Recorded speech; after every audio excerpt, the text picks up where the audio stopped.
Halo semuanya, selamat datang di Comic Universe. Kali ini saya akan membahas manhwa baru yang berjudul Sunmancer of the Sorcered Desert. Cerita bermula di dunia yang kejam, tempat orang-orang lemah kehilangan harta dan kedudukan. Dunia yang mengerikan ini, mereka yang paling lemah bahkan bisa kehilangan nyawa. Itulah sebabnya seseorang seperti dia hampir saja ditelan oleh monster raksasa. Takdirnya adalah binasa hanya karena dia tak memiliki kekuatan untuk bertahan hidup. Namun, segalanya berubah sekitar 100 tahun yang lalu ketika seberkas cahaya menghantam planet ini. Dengan itu, cahaya misterius ini mulai melap segala makhluk hidup di bumi. Planet yang dulu penuh kebingungan, kini telah berubah menjadi gurun pasir yang luas. Beberapa manusia yang selamat terpaksa membangun benteng-benteng kecil. Di dalam sebuah kendaraan, seorang pemuda mengeluh bahwa seharusnya mereka menghancurkan segalanya sekaligus. Tiba-tiba, seorang pria besar membenturkan kepalanya ke jendela kendaraan. Lalu, orang itu berkata dengan senyum bahwa tangannya hanya tergelincir. Si penyerang kemudian menanyakan nama pemuda itu agar bisa meminta maaf dengan benar. Pemuda itu menatapnya dan menjawab bahwa namanya adalah Jeon. Mendengar itu, pria besar dan teman-temannya mulai tertawa dan mengejek pemuda itu karena hanya memiliki satu nama. Jeon tetap diam dengan tatapan penuh kebencian. Namun si pengganggu menyadari kekesalannya.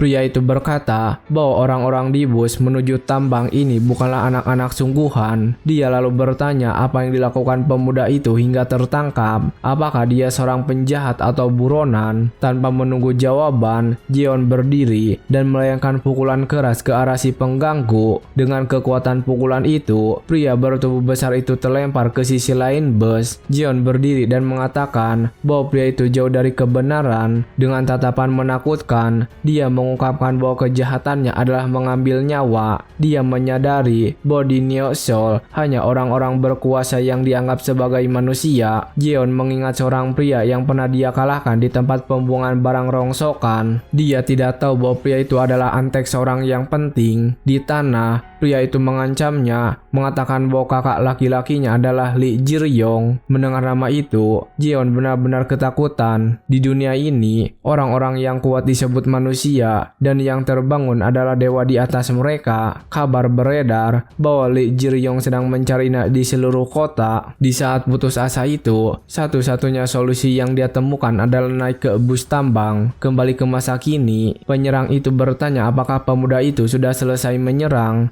Tetapi penyerang itu bangkit dan dengan pukulan kuat melemparkan Jeon ke lantai. Jeon merasakan sakit akibat serangan si brengsek itu. Pria itu mengungkapkan bahwa dia juga ada di sana karena alasan yang sama seperti Jeon yang sedang melarikan diri dari seseorang. Dia berteriak putus asa, mengatakan bahwa dia berjuang keras untuk melarikan diri dari seorang yang telah terbangun. Dengan tubuhnya yang bercahaya merah, dia mengungkapkan kepada semua orang di sana bahwa dia adalah seorang awaken. Jeon terkejut dan ditangkap oleh awaken yang kini berhadapan dengannya. Tiba-tiba, bus berbelok tajam, menyebabkan semua orang kehilangan keseimbangan. Seorang penumpang, kesal dan terluka, berteriak pada sopir agar mengemudi dengan benar. Tetapi sopir tampaknya pingsan, terkulai di atas setir kendaraan. Pria itu mendekat dan mencoba memahami apa yang diucapkan sopir. Matanya berdarah dan dia tampak dalam kepanikan total. Sopir itu tergagap, mencoba memperingatkan mereka bahwa mereka tidak menuju tambang. Penumpang itu bingung dan bertanya apa maksudnya. Lalu dengan air mata di matanya, sopir itu menatap ke atas dengan ketakutan murni. Dia mengungkapkan bahwa mereka sedang ditelan oleh monster pasir raksasa. Dengan itu, semua orang di bus panik saat mereka terjatuh ke dalam mulut makhluk itu, tenggelam ke dalam pasir. Jeon mengingat hidupnya hanyalah rangkaian kegagalan. Dia mengenang masa kecilnya di Neo Soul dan saat dia bertemu dengan awaken, kini dia berteriak saat ditelan pasir,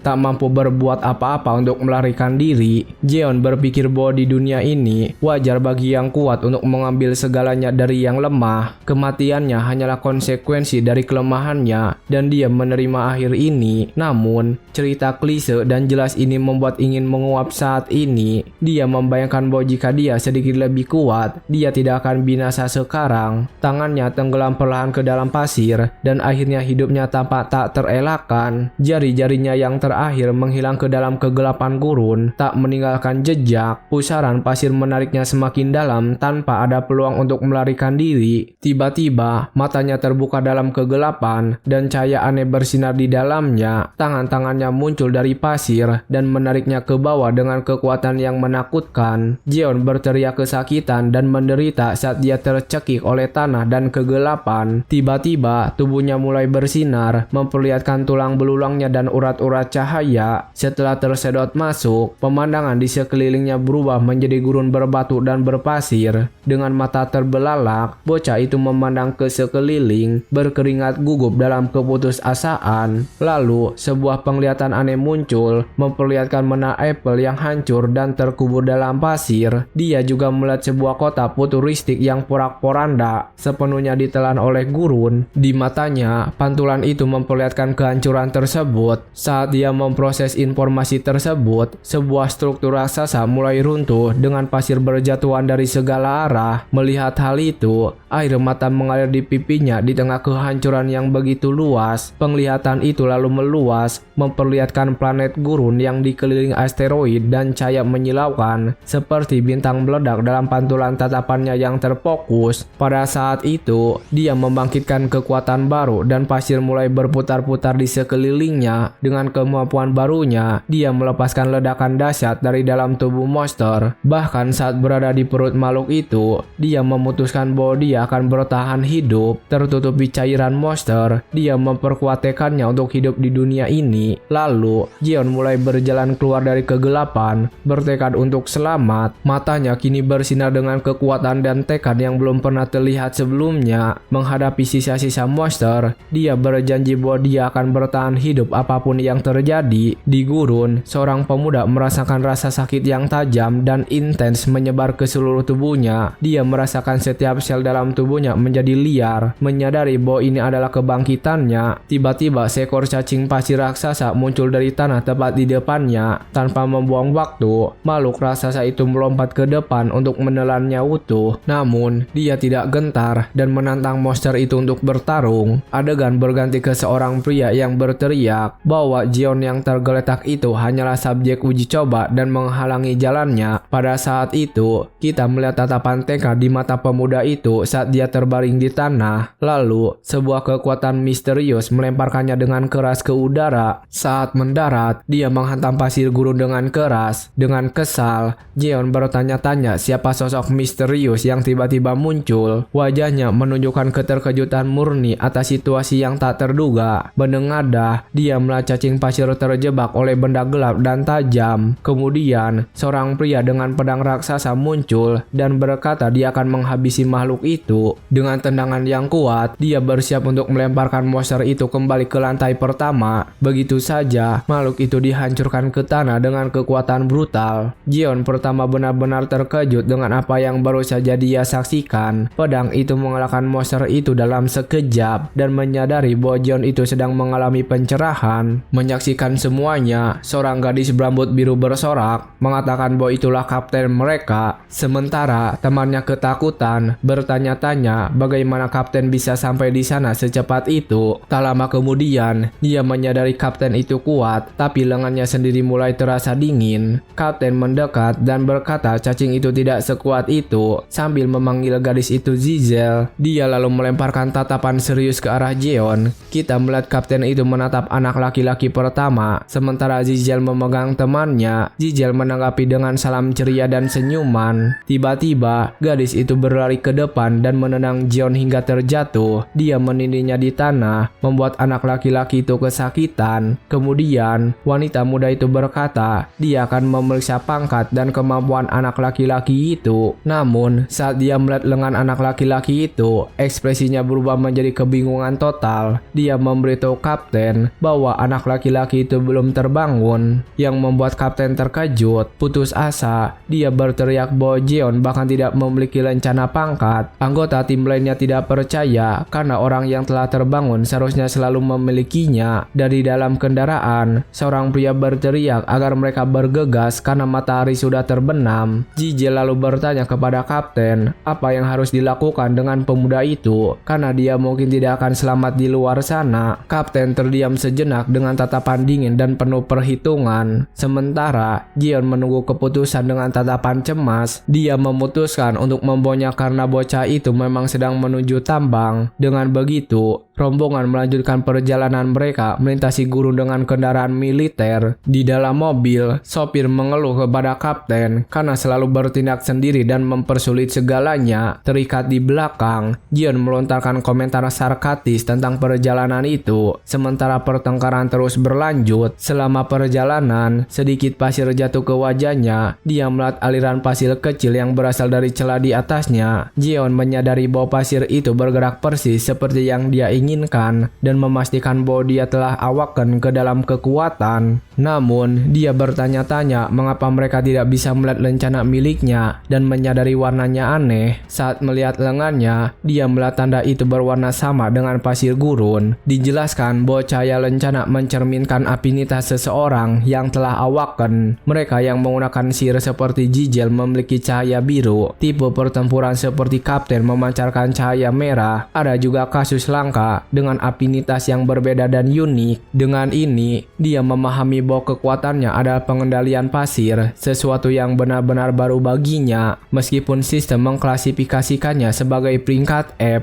dia merasakan potensi tak terbatas dari kekuatannya. Senyum percaya diri muncul di wajahnya saat dia memikirkan berbagai kemungkinan. Dia memutuskan akan menunggu dan menyembunyikan kemampuannya hingga benar-benar menguasainya. Rencananya adalah menjadikan gurun dan seluruh dunia sebagai panggung besar. Akhirnya, kelompok itu tiba di tujuan mereka, sebuah tambang batu mana raksasa. Jion mengamati tempat itu dan berpikir pos pemeriksaan terlihat normal untuk saat ini. Lalu salah satu anggota kelompok menariknya dan menyuruhnya mengikuti tanpa protes saat dia dibawa ke dalam. Kapten dan Jijel mengamati dari kejauhan. Pemimpin itu berkata ada yang terasa janggal, tapi gadis itu berpikir dia hanya beruntung bisa selamat. Namun, kapten dengan tegas tidak setuju dan menyatakan itu bukan sekedar keberuntungan. Ekspresinya menunjukkan bahwa dia sangat curiga terhadap pemuda misterius itu. Dia menoleh ke lubang yang ditinggalkan serangannya di gunung. Kapten menyesal tidak menanyakan nama pemuda itu, tapi merasa akan bertemu dengannya lagi. Tiba di bagian dalam tambang, tempat itu tampak seperti kota ramai di malam hari. Kita melihat beberapa orang di sebuah bar makan dan minum seperti di kota biasa. Seorang pria berambut merah mengarahkan senjata ke arahnya dan menyuruh pemuda itu diam serta menunggu bos. Jion bertanya apakah dia akan ditinggalkan di sana dan penjaga itu bertanya apakah dia lebih suka dipukul. Penjaga itu lalu meninggalkannya sambil berkata dia bisa melakukan apapun yang dia mau karena tidak ada yang akan berubah. Sendirian, dia memutuskan untuk mencari sesuatu untuk dimakan karena dia kelaparan. Dia lalu mendekati sebuah warung makanan untuk memesan sesuatu dari penjual. Tiba-tiba, matanya melebar saat melihat sesuatu di dinding. Yang dia lihat adalah poster propaganda tentang menerangi Neosol melalui kerja keras. Pedagang itu menawarkan minuman padanya dan bertanya apakah poster itu tidak menginspirasi. Pria itu melanjutkan percakapan dan menyebut sumber daya Neosol. Jion mengira itu adalah batu sihir, tapi pria tua itu sepertinya punya jawaban lain. Sambil menuju ke arah Jeon, penjual itu mengatakan sumber dayanya adalah orang-orang seperti dirinya. Dia menyebut mereka tikus yang patuh pada perintah, menjadikannya sumber energi yang sempurna. Kini duduk, pria tua itu berkomentar bahwa Jion tahu cukup banyak untuk seorang pendatang baru. Dia bertanya bagaimana rasanya berada di dalam cacing, dan Jion terkejut mendengar rumor tersebut. Pria itu memperingatkannya tentang bahaya, tetapi Jion berkata dia tidak di sana untuk melarikan diri, melainkan untuk mencari uang. Dengan senyum, pria tua itu berkata akan menunjukkan sesuatu yang seru dan menunjuk ke arah tertentu. Dia menunjuk ke rak penuh kotak berdebu di sudut. Jion bertanya apa barang rongsokan itu, dan pria tua itu menjawab itu koleksinya. Dengan senyum jahat, dia mengungkapkan bahwa itu adalah sisa-sisa semua orang yang datang ke tambang. Dia menjelaskan bahwa pendatang baru takut pada tambang karena tambang itu terkenal menghancurkan orang. Karena itu, orang-orang menjual segala yang mereka miliki hanya untuk menunda masuk ke tambang. Namun pada akhirnya, uang mereka hanya menguap dan tak ada yang terselesaikan. diselesaikan. Dengan demikian, mereka menyimpulkan lebih mudah membiarkan tambang itu menghabisi diri mereka. Lelaki tua itu berkata bahwa orang normal meninggalkan nama, tapi sampah hanya meninggalkan sampah. Lalu dia menatap Jeon dan bertanya apa yang akan dia tinggalkan. Jeon mengabaikan pertanyaan itu dan menanyakan harga makanan tersebut, yaitu 10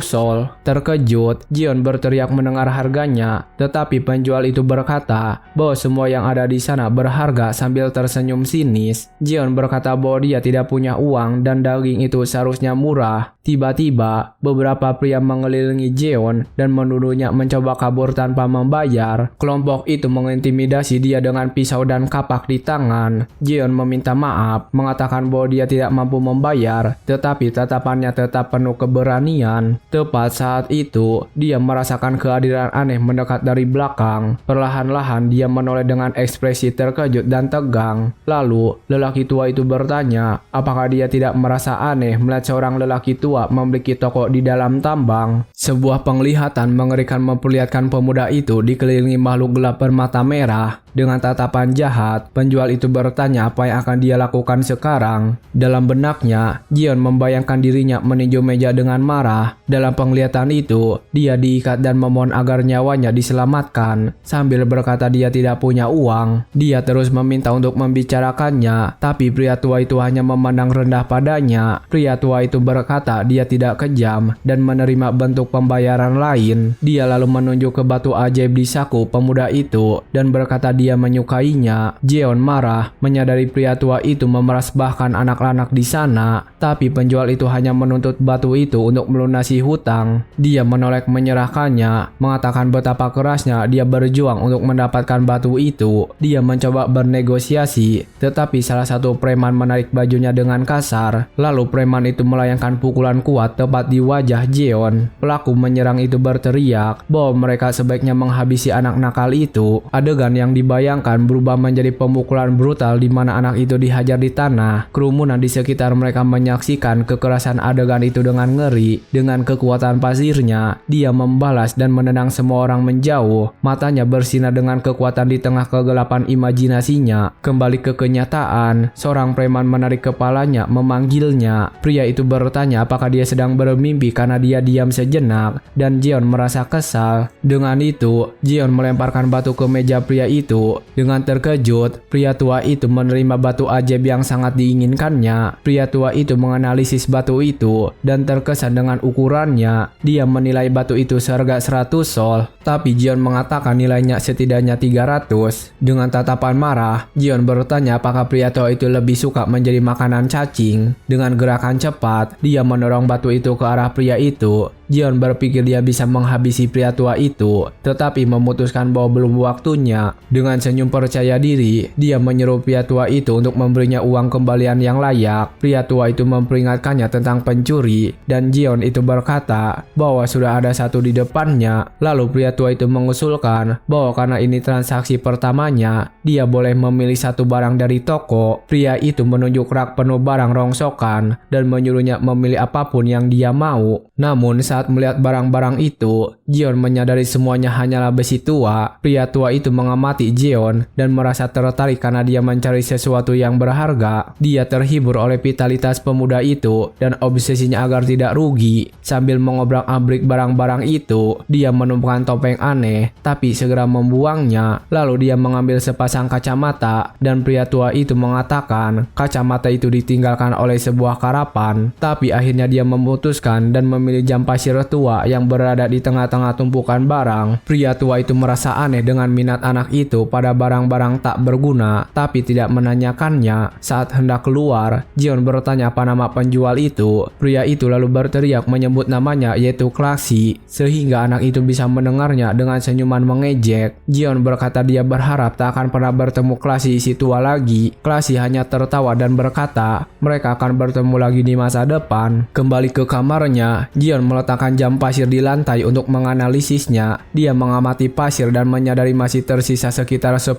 menit sebelum habis di asrama anak-anak, dia duduk dan mulai berkonsentrasi. Bocah itu lalu mulai melakukan latihan pernapasan untuk menenangkan diri. Dengan tatapan yang fokus, dia bersiap untuk menguji jam pasir. Dengan mata yang bersinar, dia memegang benda itu dan memerintahkan pasir untuk bergerak. Dia menatap jam pasir itu dengan seluruh konsentrasinya, tetapi tidak ada yang terjadi. Frustasi, dia menyadari benda itu tidak ada hubungannya dengan kebangkitannya. Jion kemudian merenung dan berkata bahwa dia yakin belum pernah melihat benda itu sebelumnya. Namun entah mengapa, dia merasa aneh bahwa benda itu dibuat khusus untuknya. Dia merasa benda itu familiar dan emosi baru muncul dalam dirinya. Pada saat itu, pintu kamarnya didobrak oleh seorang pria yang marah. Pria itu berteriak padanya dan menanyakan mengapa dia tidak berada di tambang seperti yang seharusnya. Jion memperkenalkan diri sebagai Jion dan mengatakan tak ada yang memberitahunya kemana harus pergi. Menanggapi hal itu, pria itu melayangkan tendangan keras yang membuatnya terlempar. Kemudian si penyerang mengepalkan tinjunya dan menyuruh anak itu diam. Dengan pukulan keras, dia menjatuhkan Jion ke tanah dan menindihnya. Dia menahannya sambil terus berteriak, menanyakan apakah anak itu menganggapnya sebagai lelucon. Pria itu menyebutnya sampah dan mengatakan dia harus menerima pukulan itu dengan diam karena dia belum terbangun. Setelah beberapa saat, dia berhenti dan menyuruh anak itu mengikuti dia dengan cepat. Jion tetap terbaring di tanah dengan tubuh penuh memar, hanya menatap pria itu. Dengan tatapan penuh kebencian, dia bersumpah bahwa suatu hari dia akan mengalahkan pria itu. Si penyerang membawanya ke pintu masuk tambang sektor 3. Dia menyuruh salah satu penambang untuk memberikan peralatan kepada pemula itu. Penambang itu memperingatkan bahwa biaya peralatan akan dipotong dari gaji hariannya. Dengan ekspresi terkejut, Jion tidak percaya dengan apa yang baru saja didengarnya. Tiba-tiba, si penyerang mengambil beliung dan menghancurkan helm bocah itu. Dia berteriak bahwa biaya helm itu juga akan dipotong dan menyebutnya sampah. Lalu dia memerintahkan penambang itu untuk membawa pemula itu ke lubang 972.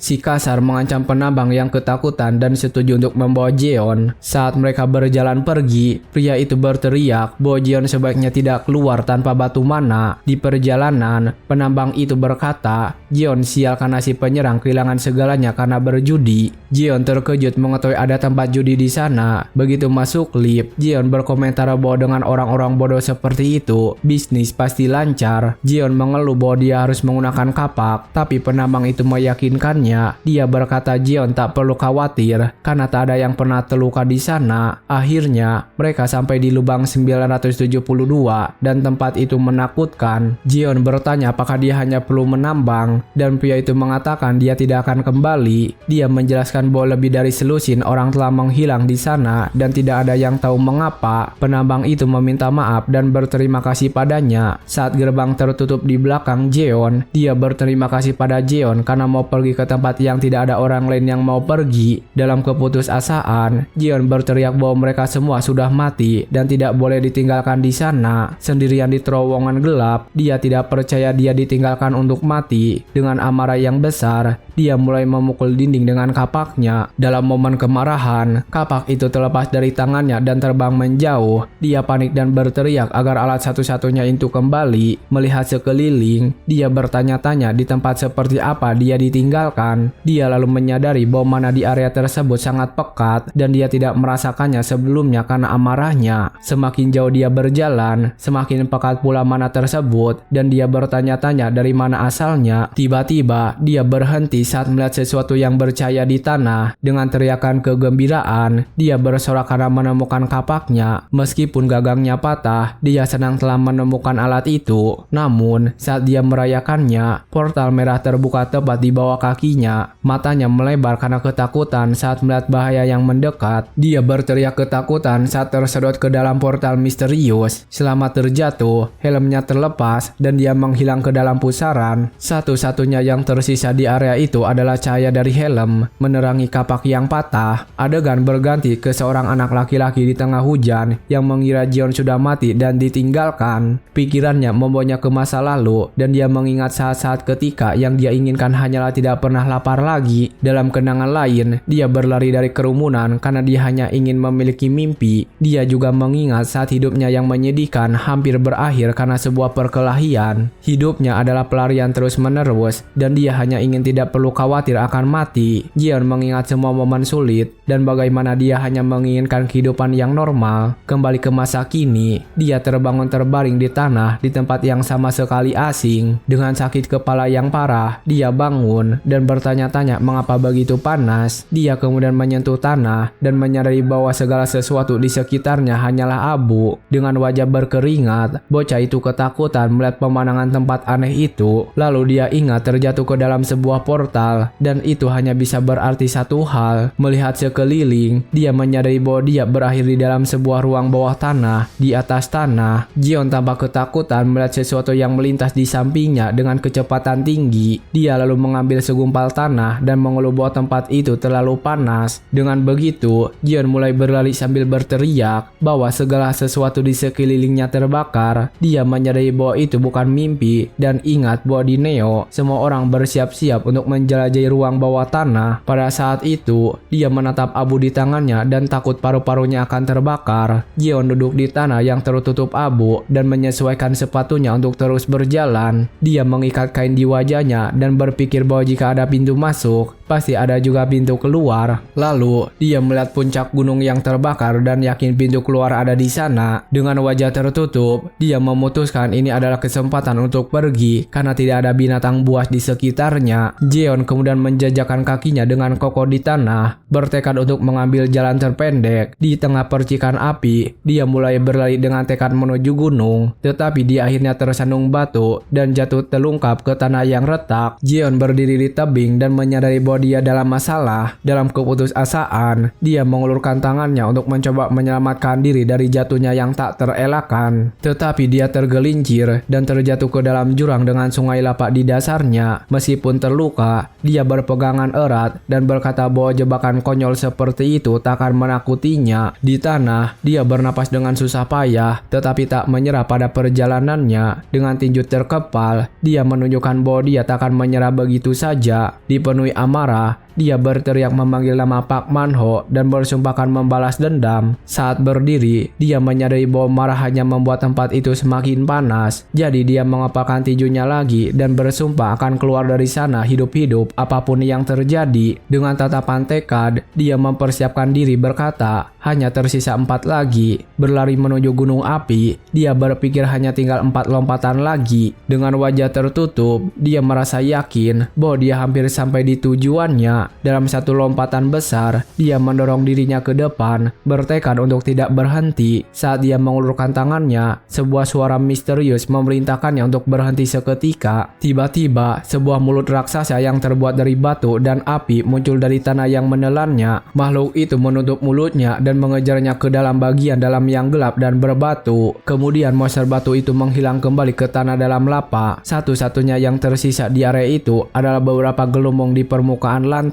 Di dalam makhluk itu, mata raksasa terbuka dan menatapnya dalam kegelapan. Di salah satu dinding dalam, sebuah benda yang mirip telur mulai bersinar, tertutup oleh zat aneh. Dia terkejut melihat abu vulkanik telah meleleh. Dia bersorak karena kemampuannya menyerap abu vulkanik menyelamatkannya. Jion berhasil melarikan diri melalui celah kecil dan terjatuh dari dalam monster. Berbaring di tanah, dia mengeluh bahwa panas di tempat itu tak tertahankan. Dengan raut wajah kesakitan, dia merasa tak bisa bernapas dan kepalanya mati rasa. Sendirian dalam kegelapan, dia bertanya-tanya apakah ini akan menjadi akhir hidupnya. Dengan tangan menempel di tanah, dia merasakan tenaganya perlahan menghilang. Dia mengeluh bahwa dia akan mati di sana tanpa pernah memiliki pacar. Pada saat itu, sebuah sepatu bot menginjak tanah berbatu di dekatnya dengan mantap. Terbungkus bayangan, dia memohon agar Lord of the Underworld mengambil para pendosa menggantikannya. Pemandangan dari bawah menunjukkan mulut raksasa monster batu itu terbuka kembali. Bocah itu berteriak kesakitan saat diselimuti bayangan misterius. Ketakutan, dia mendengar suara dan bertanya-tanya apakah itu suara Lord of the Underworld. Dia mengenada, terkejut mendengar suara itu mengatakan bahwa kemampuannya menarik. Sebuah sosok misterius lalu terjun dari dari langit menuju monster itu. Senyum jahat muncul di wajah seorang pria tua berambut putih. Pria tua bermata merah itu jatuh dengan kecepatan tinggi menuju tanah. Dengan tangan terulur, dia bersiap menghadapi benturan dengan monster. Dengan tatapan gila, pria misterius itu melanjutkan terjun bebasnya. Mata John melebar ketakutan saat melihat pria tua itu mendekat. Pria tua itu mendarat dengan benturan keras yang menghancurkan tanah di sekelilingnya. Dengan kakinya, dia dengan mudah menghancurkan kepala monster batu itu. Debu dari makhluk itu berterbangan kemana-mana. Setelah serangan, pemuda itu terlempar ke belakang oleh kekuatan ledakan dan berteriak kaget. Dia menutup telinganya dan bertanya-tanya apakah gendang telinganya pecah karena suara itu. Masih dalam keadaan linglung, dia cemas memikirkan apa yang terjadi pada makhluk itu. Dia lalu melihat lelaki tua itu berdiri di atas sisa-sisa monster batu yang berserakan di tanah. Dia menyadari bahwa kekuatan lelaki tua itu bukanlah milik orang yang telah awaken biasa. Sosok yang mengesankan di tengah kobaran api itu menunjukkan bahwa dia berada di level yang sama sekali berbeda.